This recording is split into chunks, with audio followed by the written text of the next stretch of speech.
Hola, buenos días, ¿cómo están? Espero que anden bien. En esta ocasión les voy a comentar el libro La historia de Rusia, que relata hechos ocurridos desde su origen hasta la actualidad, abarcando un total de 1160 años.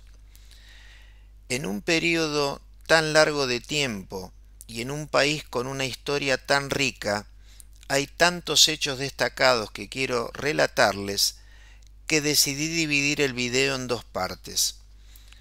Así que van a encontrar en mi canal la historia de Rusia, primera parte, que abarca desde los orígenes, año 860, hasta el reinado del zar Alejandro I, año 1825, a quien se lo reconoce por ser el vencedor de Napoleón. Y el segundo video comienza con Nicolás I, reivindicado por Putin por su férrea defensa de los valores rusos, finalizando en el gobierno de Putin para vincular sus políticas con la historia rusa y los personajes destacados de esta nación. Comenzamos entonces con la primera parte. Todos los países tienen un relato sobre su origen, aunque en el caso de Rusia no es tan claro. La idea más aceptada es que las tribus eslavas del noroeste de Rusia pidieron hacia el año 860 a una tribu vikinga de los Rus que los gobernaran, porque decían: si bien nuestra tierra es grande y fecunda, en ella no hay orden. Llegaron así tres príncipes hermanos, los Rus, en donde el tercero, Rurik, gobernó Novgorod hasta su muerte en el año 879, cuando lo sucedió su hijo Oleg, que capturaría Kiev 3 años después, estableciendo el Rus de Kiev o primer estado ruso. Otra corriente más moderna refiere a que Rurik habría pertenecido a una tribu germánica. Cualquiera sea el caso, la teoría sobre que las tribus eslavas no eran capaces de autogobernarse resulta muy atractiva para los defensores de la autocracia. Parece que antes del establecimiento del gobierno de los príncipes extranjeros, Rusia no había sido más que un espacio casi vacío, habitado por tribus guerreras salvajes que vivían al nivel de las bestias. Esto dicho por el escritor Karam-Sin. Otra corriente, nacionalista esta, sostenía que la tierra natal de los Rus se encontraría en Ucrania. De ahí la inauguración de Putin en Moscú de la estatua del príncipe Vladimir o Volodymyr, a quien se considera como fundador del Estado europeo de Rus-Ucrania. Este es el enfoque dado en el único documento escrito de la época, la Crónica de Néstor, compilado en Kiev por un monje del mismo nombre hacia el año 1110. Los primeros pobladores de la Rus de Kiev fueron eslavos. Vivían en asentamientos, rodeados por una muralla de madera. Eran maestros en el manejo del hacha, pudiendo convertir la madera en construcciones y canoas. Para finales del primer milenio, habían desarrollado una cultura campesina estable, con un espíritu de resistencia típico del pueblo ruso. La historia de los orígenes fue una lucha de los agricultores de las tierras boscosas del norte contra los jinetes de la estepa asiática. Fue Vladimir I, el gran príncipe de Kiev, que gobernó desde 980 al año 1015, quien unificó el territorio y adoptó el cristianismo en el año 988 como religión oficial, y fue su conversión lo que llevó a Rusia a la órbita cultural del Imperio de Bizancio, es decir, el Imperio Romano de Oriente, con capital en Constantinopla. El papel de Bizancio era para Oriente como el de Roma para Occidente. Era la puerta por la que Rusia entraba a Europa. Si bien Vladimir convirtió a la Rus al cristianismo, fue su hijo Yaroslav quien levantó la mayor parte de las primeras grandes iglesias. Desde el comienzo de su reinado, puso a sus hijos a cargo del gobierno en distintos principados. Cada uno de ellos contaba con un ejército comandado por unos guerreros conocidos como goyardos, que recibían parte de las tierras del príncipe, y este es sin lugar a dudas el origen de la nobleza rusa. Mientras tanto, Novgorod emergía como una potencia económica y rival de Kiev. La adopción del cristianismo facilitó el comercio con el imperio de Bizancio. Un par de siglos después empezaron los problemas para los rus, porque los mongoles, luego de cruzar los Urales, que dividen la Rusia europea de la asiática, comenzaron con sus actividades de matanza y saqueo. Los mongoles aparecieron en tierras del Rus hacia 1223, derrotando con mucha facilidad a una fuerza conjunta de los príncipes de la Rus.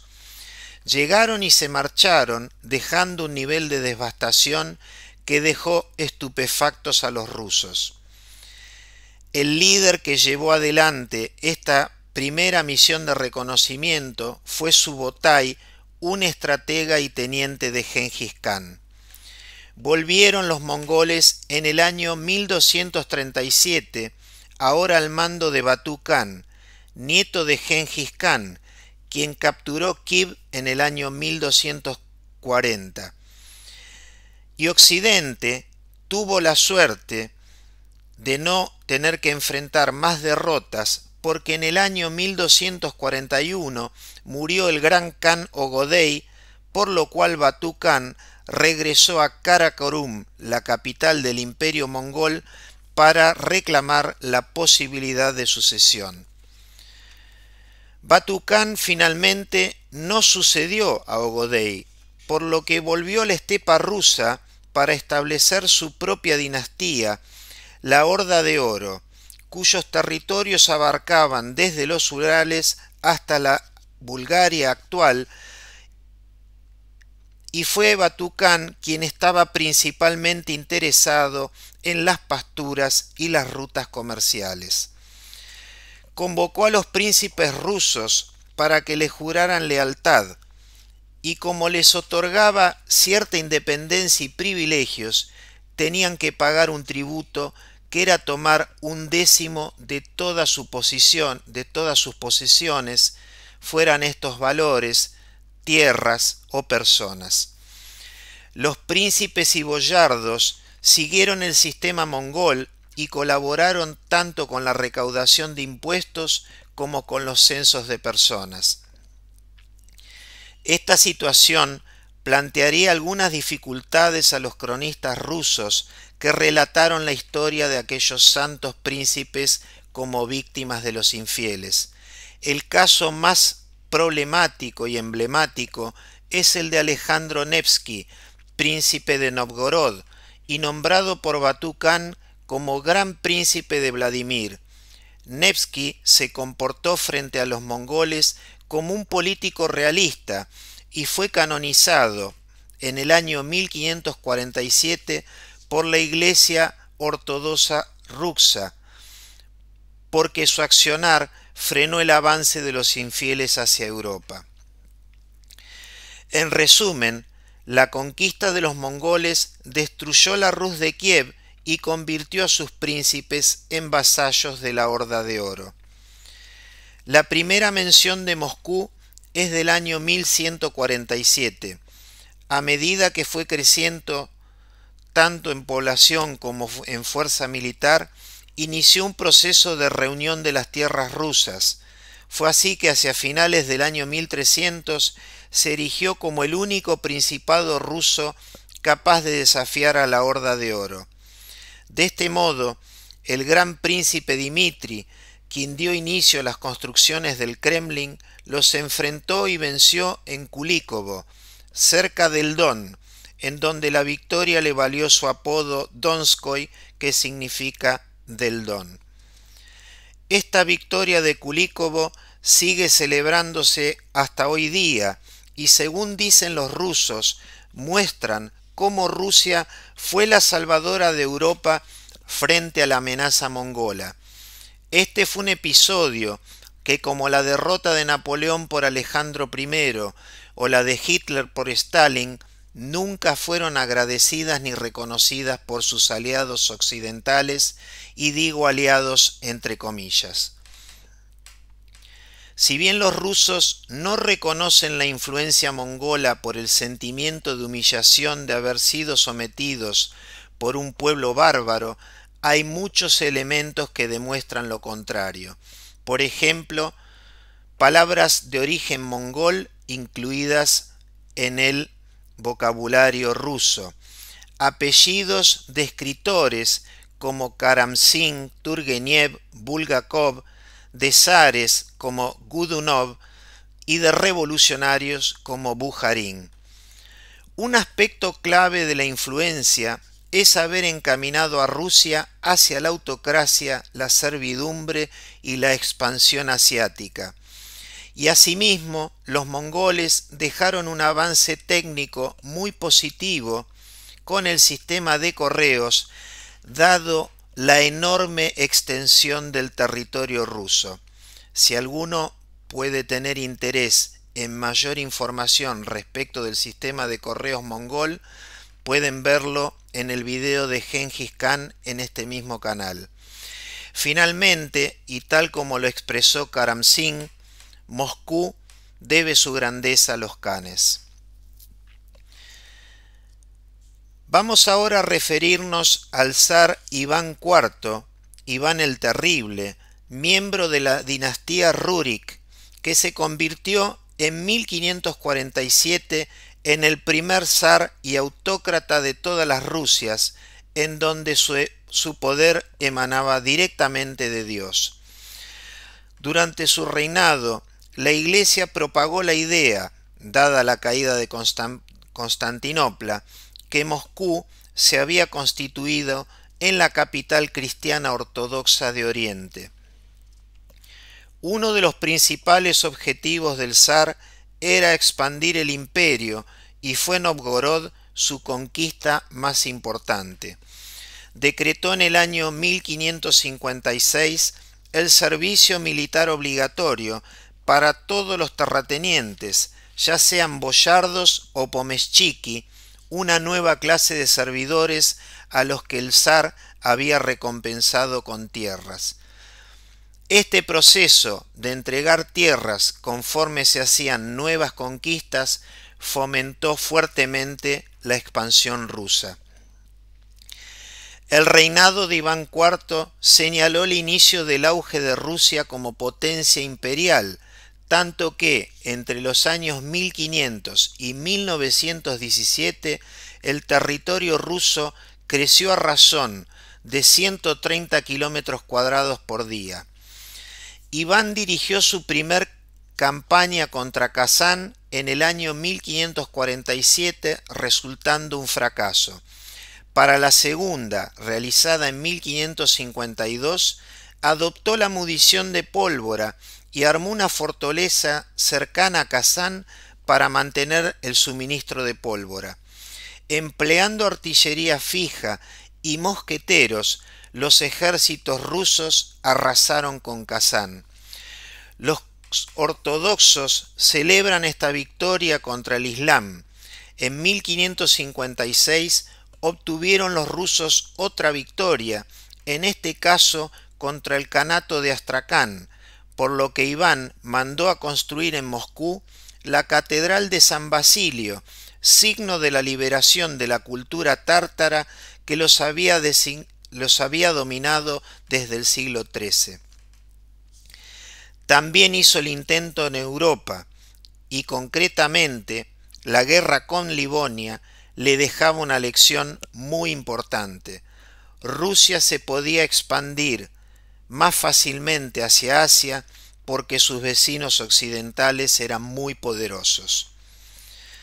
Fue también en su gobierno que el aventurero Yermak conquistó Siberia para Rusia. Un último hecho a comentar fue su creación de los oprishniki, una suerte de policía que aterrorizaba al pueblo con sus caballos negros y que competía con los boyardos sin ser de su clase social. Pocos años antes de su muerte, en un rapto de locura, mató al zarevich, su hijo Iván, provocando una disputa por quién debería gobernar, disputa que duraría aproximadamente 30 años. A este período se lo llamó el período tumultuoso o época de la inestabilidad. Entre los personajes que intentaron ser zares en este período se encuentra Iván Bolotnikov, a quien la historiografía soviética aclamó como el primer revolucionario marxista. Sin embargo, su intento de conquistar Moscú no prosperó y fue asesinado en el año 1608. Durante este período se produjo una invasión polaca donde los boyardos llegaron a un acuerdo con Segismundo, el rey de Polonia, para erigir zar a su hijo Vladislao. Sin embargo, el rey polaco embaucó a los boyardos y se designó zar a sí mismo. Fue así que surgió en Novgorod la iniciativa de recaudar fondos para crear una milicia que expulse a Segismundo, siendo Minim el recaudador y el príncipe Pojarsky quien se puso a cargo de la milicia, consiguiendo finalmente liberar Moscú a través de una victoria que elevó a ambos a héroes eternos en la historia de Rusia. Fue como resultado de este evento que fue elegido zar Miguel Romanov, Miguel I, en el año 1613, iniciando un ciclo de algo más de 300 años para la familia Romanov a cargo del gobierno ruso. A la muerte de Miguel lo sucedió su hijo Alejo I, cuya relación con el pueblo fue muy mala por su postura autista. Temeroso de que se produjera una revolución, convocó una asamblea para introducir reformas, cuyo resultado principal fue un nuevo código jurídico que duró hasta el año 1833. Este código puso los cimientos para una gran expansión del Estado burocrático. Fue a partir de 1649 que el ciudadano ruso empezó a percibir una intrusión creciente de la burocracia estatal. Fue este código el que instauró la práctica de la denuncia, tan utilizada por Stalin en la época del terror. Otra connotación negativa fueron las leyes que sujetaron a los campesinos a sus tierras, institucionalizando la servidumbre y reconociendo el trabajo campesino como una propiedad del terrateniente. Estas leyes de servidumbre estuvieron vigentes hasta el año 1861. La reacción más violenta del campesinado fue la revuelta de Racine del año 1670, quien durante un año hizo estragos, llegando los campesinos a quemar las casas señoriales de los terratenientes. Pero tras un largo asedio en la ciudad de Simbirsk, las fuerzas zaristas asesinaron a 100.000 rebeldes, terminando con la ejecución de Sarín. Durante el siglo XVII, Rusia duplicó su tamaño, aprendiendo de los mongoles que el mejor modo de defenderse de las tribus nómades era controlar la mayor cantidad de territorio en la estepa euroasiática. Con la llegada de Pedro I al poder en 1682, conocido históricamente como Pedro el Grande, Rusia comienza a mirar hacia Occidente. Por temperamento, Pedro era un revolucionario. Rechaza la tradición ortodoxa, vestía atuendos occidentales, se afeitaba la barba y pasaba gran parte del tiempo en el barrio alemán de Moscú, organizando festines con abundante alcohol, en donde, para mofarse de la iglesia, a aquellas sesiones les dio el nombre de Sínodo de los Borrachos. Fue el primer zar en viajar al extranjero, donde trabajó como sacamuelas, constructor de barcos, y estudió artillería en Königsberg. Fue durante su reinado donde tomó certeza un patrón con relación a las Fuerzas Armadas rusas, donde Rusia debía depender de la cantidad, porque la calidad siempre iba rezagada. A modo de ejemplo, Rusia fue el país que perdió más soldados en las dos guerras mundiales, es decir, que esta tendencia se mantuvo a lo largo del tiempo. Pedro hizo más de un intento por apropiarse de territorios que le dieran una salida al mar Báltico. Luego del segundo intento, victorioso este, Pedro dio rienda suelta a su idea de construir San Petersburgo como una capital europea.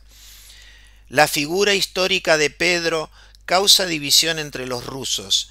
Mientras los eslavófilos sostenían que había puesto a Rusia en una vía falsa, alejada del carácter nacional y las tradiciones rusas, para la intelectualidad europea, sus cambios produjeron la inteligencia. Sin él, no hubiera habido ni Pushkin, ni Gogol, ni Dostoyevsky, ni Turgenev, ni Tolstoy.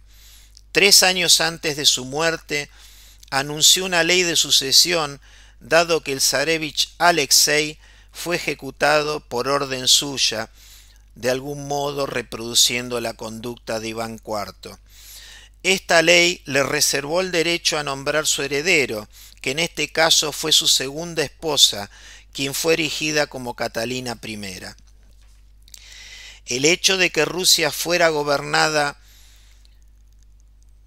sucesivamente por mujeres durante el resto del siglo XVIII, Catalina I, Ana I, Isabel I y Catalina II la Grande, posibilitó que no hubiera un nuevo período tumultuoso, dado que estas mujeres se manejaron en forma humana y transigente, contribuyendo a estabilizar el sistema político. Si bien Isabel I fue sucedida por Pedro III, casado con Catalina, esta última lo derrocó, convirtiéndose en Catalina II la Grande. Catalina defendió su golpe de Estado porque decía que Pedro III era un germanófilo, en tanto que ella venía a defender la ortodoxia. Sin embargo, tengo que aclararles que Catalina era de nacimiento alemana. Fue en su período que surgió la idea de trazar por los Urales una línea divisoria entre Europa y Asia, mucho más al este de los límites definidos anteriormente, llamando a Siberia nuestra India, como si se tratase de un territorio de ultramar. Catalina creía firmemente en la influencia progresista de los inmigrantes europeos, y fue por eso que alentó su llegada principalmente desde Alemania a las tierras del Volga. También miraba permanentemente hacia el sur, impulsando la potencia naval de Rusia en el Mar Negro, asegurando el acceso al Mediterráneo de sus buques mercantes y de guerra. El Mar Negro era crucial no sólo para la defensa del Imperio ruso del mundo musulmán, sino también para su viabilidad como potencia en Europa. Catalina murió en el año 1796 y la sucedió Pablo I. Sin embargo, dado que éste impuso una serie de restricciones que no fueron del agrado de los boyardos, por citar un caso, prohibió las fiestas después de las 22 horas, un grupo de ellos, en estado de ebriedad, lo asesinaron en marzo de 1801, surgiendo al trono su hijo Alejandro I, educado por Catalina la Grande. Alejandro I debe su fama en la historia de Rusia a que en el año 1812 el ejército imperial francés, la Gran Armée, a las órdenes de Napoleón, dio inicio a la invasión de Rusia, sobre la cual Alejandro I resultó vencedor.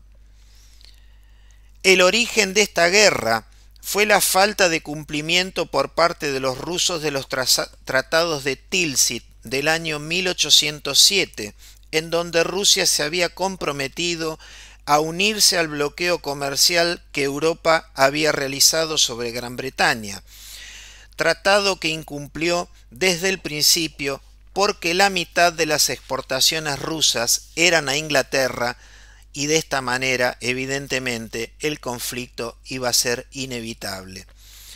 Si bien es cierto que la Grande Armée era el mayor ejército que jamás se había reunido, contaba con 600.000 hombres, Alejandro sabía que la única forma de salvar su imperio era no combatir a las fuerzas de Napoleón en campo abierto, sino retirarse y atraerlos hacia el interior de Rusia, donde serían derrotados por el frío intenso y los problemas de suministro que les iba a acarrear las políticas rusas de la tierra quemada.